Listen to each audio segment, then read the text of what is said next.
हरे कृष्ण, राधे राधे।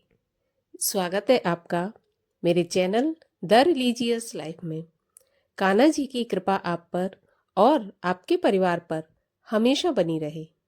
दोस्तों, माघ मास चल रहा है और अभी तक आप माघ मास के 10 अध्यायों की कथा सुन चुके हैं। आज के वीडियो में आप सुनेंगे माघ मास के महात्म के 11वें अध्याय की कथा। 11वें अध्याय में यमदूत ने शालिग्राम जी की महिमा का वर्णन सुनाया है। तो कथा आरंभ करने से पहले हमेशा की तरह आपसे अनुरोध है कि अगर अभी तक आपने चैनल को सब्सक्राइब नहीं किया है तो कृपया चैनल को सब्सक्राइब कर लें। आज की कथा अच्छी लगे तो लाइक अवश्य करें। साथ ही कमेंट में हरे कृष्ण लिखना बिल्कुल भी ना भूलें। तो चलिए अब हम शुरू करते हैं माघ मास के महात्म के 11वें अध्याय की कथा। यमदूत बोला, हे वैश्यपुत्र, मोक्ष पाने के इच्छुक व्यक्ति को शालिग्राम की शिला में गोमती चक्र तथा वज्र और कीट आदि से निर्मित श्री वासुदेव भगवान की पूजा अवश्य करनी चाहिए, क्योंकि उसमें विष्णु भगवान का निवास है। उसके पूजन से जो फल होता है वह भी सुनाता हूँ। हे विकुंडल, शालिग्राम का पूजन समस्त पापों का विनाशक, पुण्यदायक तथा सबको मुक्ति प्रदान करने वाला है। इनकी पूजा करने वाले लोग प्रतिदिन 10,000 राजसूय यज्ञ तथा अग्निहोत्र का समुद्र सहित पृथ्वी के दान का फल पाते हैं। जैसे काष्ठ में अग्नि व्याप्त रहती है और चाहे जहाँ इसका प्रादुर्भाव हो जाता है, उसी प्रकार भगवान भी सर्वव्यापी हैं। उनका भी शालिग्राम चक्र में चाहे जब और चाहे जहाँ प्रकाश प्रकट हो जाता है। जो मनुष्य शालिग्राम शिला की एक बार भी पूजा करता है, उसके पाप इस प्रकार नष्ट हो जाते हैं जैसे सूर्योदय से अंधकार नष्ट हो जाता है। अत्यंत पापी जिसने कोई भी शुभ काम नहीं किया, वह भी शालिग्राम जी की पूजा करने से यमलोक में नहीं जाता। श्री विष्णु भगवान बैकुंठ लोक में लक्ष्मी जी के साथ रमण करने से इतने प्रसन्न नहीं होते जितने कि शालिग्राम शिला और गोमती चक्र में रमण करने से होते हैं। जिसने शालिग्राम चक्र की पूजा कर ली, उसने समस्त दान के फल प्राप्त कर लिए।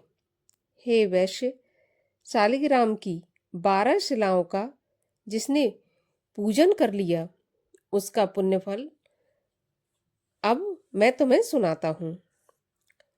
स्वर्ण निर्मित कमलों द्वारा 12 शिवलिंग की 12 कल्प तक पूजा करने से जो फल प्राप्त होता है, वह फल 12 शालिग्राम शिलाओं की पूजा करने से एक दिन में प्राप्त होता है।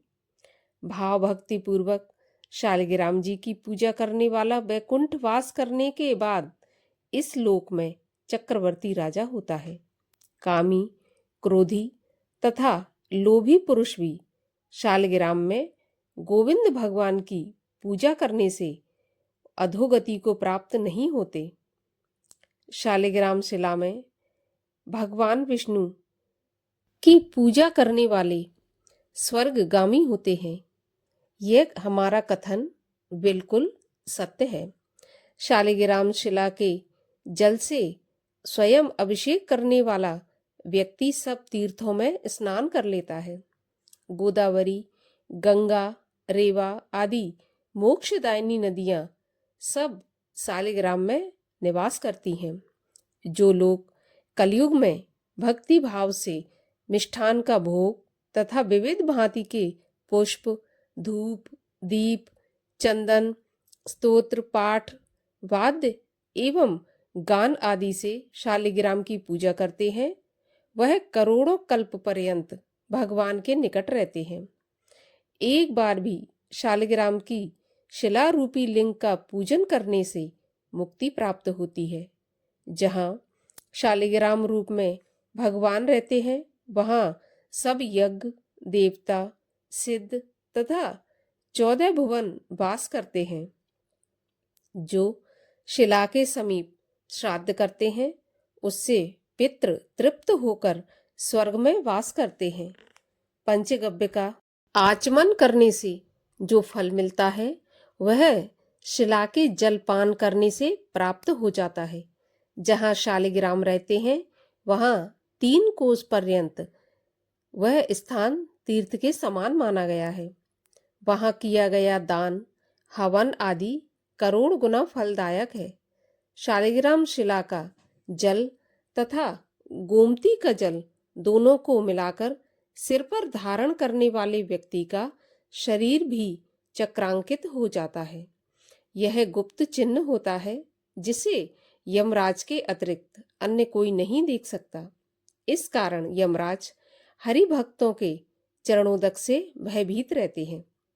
जो नदियां समुद्रगामिनी नहीं है, उनमें माघ स्नान करने से त्रिरात्र के फल की प्राप्ति होती है। समुद्रगामिनी नदियों में स्नान करने से 1 पक्ष की, समुद्र में स्नान करने से 1 माह की, गोदावरी में स्नान करने से 6 माह की तथा गंगा जी में स्नान करने से 1 वर्ष की और भगवान का चरणोदक 12 वर्ष तक माघ स्नान के फल को देता है। परंतु माघ मास में शालिग्राम जी का पवित्र जल प्राप्त होने पर फिर किसी भी तीर्थ की जरूरत नहीं रहती। माता के दूध में शालिग्राम का 1 बूंद जल भी पान करने से मोक्ष की प्राप्ति होती है। शालिग्राम के दान करने से भूमंडल के दान का फल प्राप्त होता है। जो शालिग्राम की कीमत लगाता है, बेचता है अथवा अनुमोदन करता है, वह प्रलय के अंत तक घोर नरक में जाता है। अतः इस चक्र का कभी भी क्रय विक्रय नहीं करना चाहिए। हे वैश्य, सदैव वासुदेव भगवान का स्मरण करते हुए इंद्रियों को वश में रखना चाहिए। अज्ञान के वशीभूत यदि पापी भी मुक्ति के लिए भगवान से तन्मय के साथ प्रार्थना करे या नारायण के नामों का संकीर्तन करे, तो वह भी पाप मुक्त हो जाता है। जो शिव की निंदा करता है, वह विष्णु लोक को न जाकर नरक का गामी होता है। इस प्रकार 11वें अध्याय की कथा का समापन होता है। आगे आप सुनेंगे 12वें अध्याय की कथा। 12वें अध्याय की कथा सुनने के लिए चैनल को सब्सक्राइब अवश्य कर लीजिए और अगर आज की कथा अच्छी लगी हो तो लाइक जरूर कर दीजिए। अब हम मिलते हैं अगली कथा में। तब तक के लिए हरे कृष्ण।